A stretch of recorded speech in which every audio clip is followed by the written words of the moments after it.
introduction information about luminol.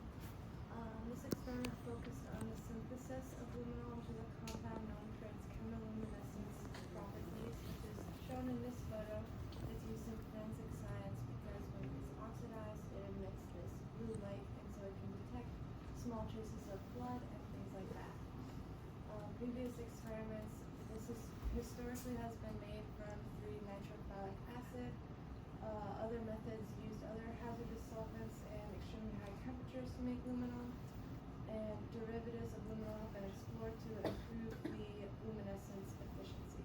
The goal for our experiment was to create luminol from 3-nitrophthalic acid and then another phthalic acid derivative, and then we wanted to compare the chemiluminescence properties in terms of color, the intensity of the light, and the duration of the light.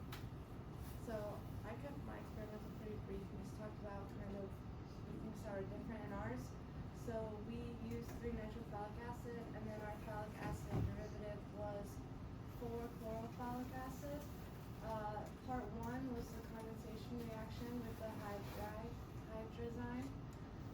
This was done simultaneously, and something that happened during our experiment was one of our test tubes actually caught on fire, so we had to restart the entire thing with that test tube. The experiment required really high heats. The sand bath was not working for everyone, so we had to get it blowtorched by the professor. The experiment had to be above 210 degrees to drive the reaction, and it could not go above 220 degrees, or else it would ruin the reaction. So then the step 2 of this was to reduce the nitro group, which was only present in the 3-nitrophthalic acid test tube, so it was only done for that. And then after this, we isolated our product, we decanted it from both test tubes, and we did a vacuum filtration, and then it dried in our locker for 3 weeks because of the snowstorm. And then we performed an IR, a melting point, and the chemiluminescence testing. So some of our results, this is for the 3-nitrophthalic acid product. We got a product of 0.044 grams, which yielded only a percent yield of 15.3%. The melting point of our product was 316.5 degrees Celsius to 322.2 degrees Celsius. And then for our 4-chlorophthalic acid product, we got a mass of 0.028 grams. The melting point, my lab partner was not able to obtain.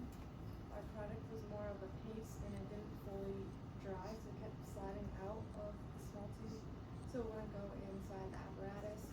And the percent yield for that was 10.1%. We got IRs of both our products, and as you can see, the 4-chlorophthalic acid has that NH2 stretch and the carbonyl stretch, and the 3-nitrophthalic acid does not have the NH2 stretch, but it does have the carbonyl stretch that we were looking for. This is the literature IR spectra for luminol. It has the NH2 stretch and the carbonyl stretch. So discussion. Both of our reactions produced really low yields. We know it's due to product loss, probably in the transfer and filtration stages, or it could even be an incomplete reaction. There was heating issues. The professor had to come around with a blowtorch because the sand baths were not working and heating it up properly. And then additionally, in the reduction step of the nitrophthalic acid, it was difficult for us to tell when our reaction was boiling and it was taking an extremely long time. We were also only able to get one melting point, which did fall within the literature luminol melting point of 320 degrees Celsius. So honestly, a lot of things went wrong during our experiment, but we still got some product, and we still got some.